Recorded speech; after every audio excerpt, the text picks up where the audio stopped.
pumunta tayo dito. Kay Bato pa din po, mga boss. Kasi habang nandoon siya sa SMNI, ini-interview siya, mga kababayan. No? Ini-interview po siya.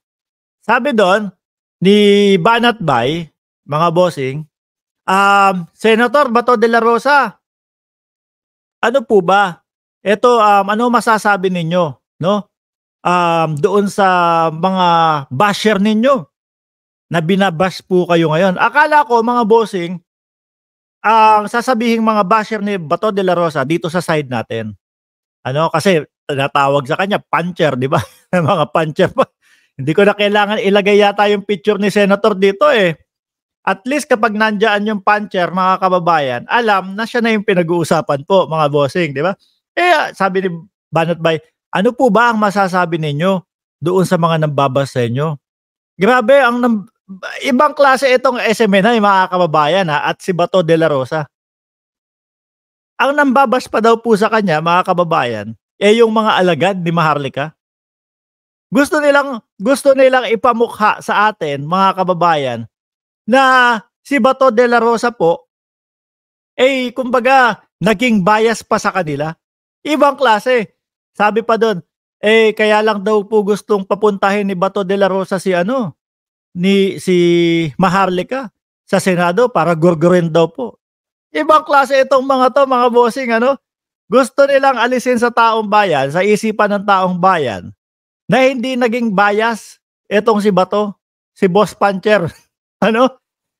Hindi naging bias doon sa kanyang ibang klase po. Sabi niya pa dito, kayong mga basher, sabi ni Bato, ni Puncher.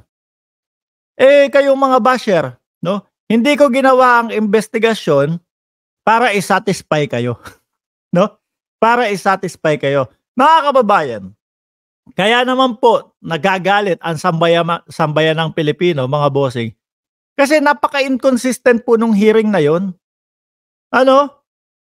Napaka-inconsistent po nung hearing, mga kababayan. Yung mga kapag ka nasusukol na at naiipit na itong si Morales, mga bossing, hindi na sinusundatan ng mga susunod na mga tanong. Kapag ramdam na, mga bossing, yung sa sweldo na nga lang 'di ba? Ang kauna-unahang pong tao sa history ng Pilipinas na nasibak pero hindi niya alam na sibak na siya. Walang iba po kundi si Morales, mga kababayan. Biruin mo, Dismiss na, hindi niya alam. Syempre po, mga bossing, kapag ka ikaw nagtatrabaho at dun ka kumukuha ng iyong pangkain, panglagay ng pagkain sa mesa ng pamilya mo, syempre nakatutok ka doon. Naku, ano ba mangyayari sa akin? Baka ma-dismiss agad ako, baka ma-dismiss na ako.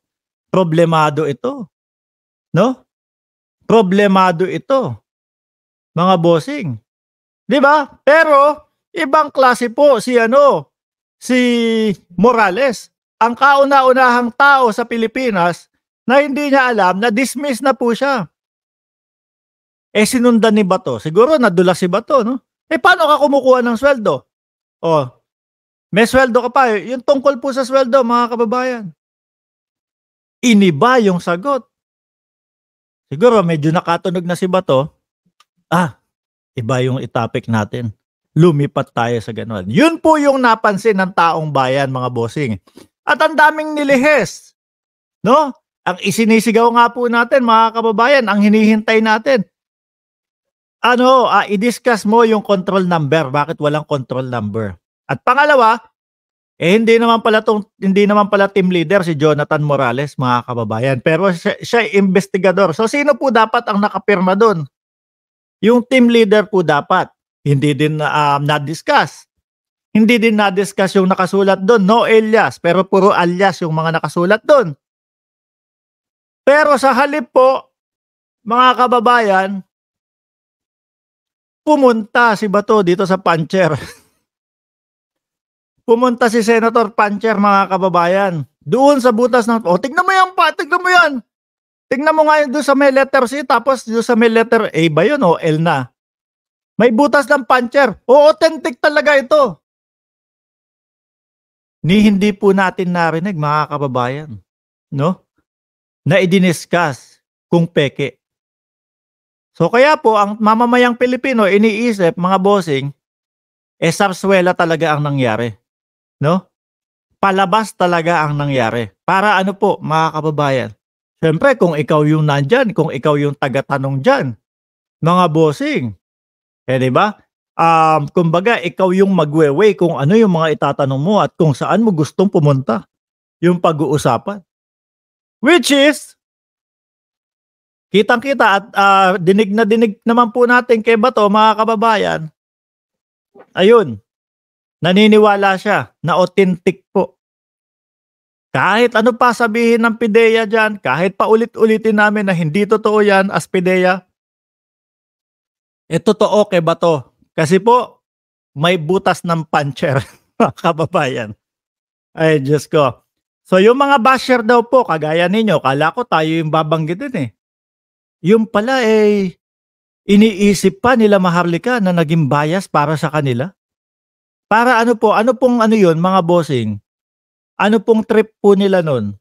Para po iwaglit sa ating, mga isipan na naging pantay at parehas yung pag-iimbestiga, 'no, ni Bato. Sabi ni Morito Jacobo, "Mark siguro binayaran kang vlogger."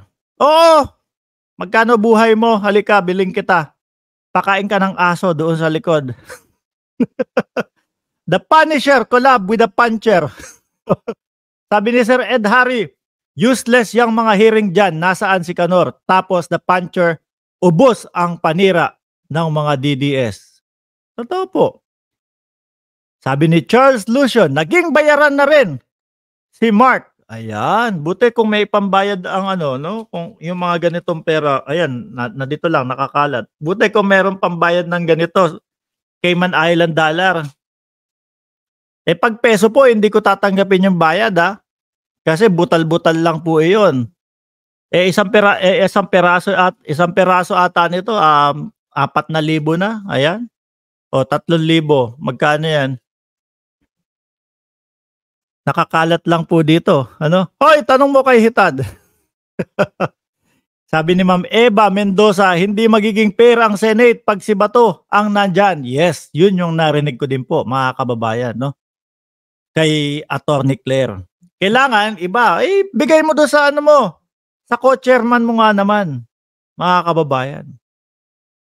Meron pa akong isang inaaral mga bossing, yun yang kasi 'di ba sinabi, tingnan mo si Mayor Duterte o si dating Pangulong Duterte, binigyan din siya nung, siya ay mayor. Inaaral ko pa pong maigi yun pero i-di-discuss ko po sa inyo yun mga kababayan.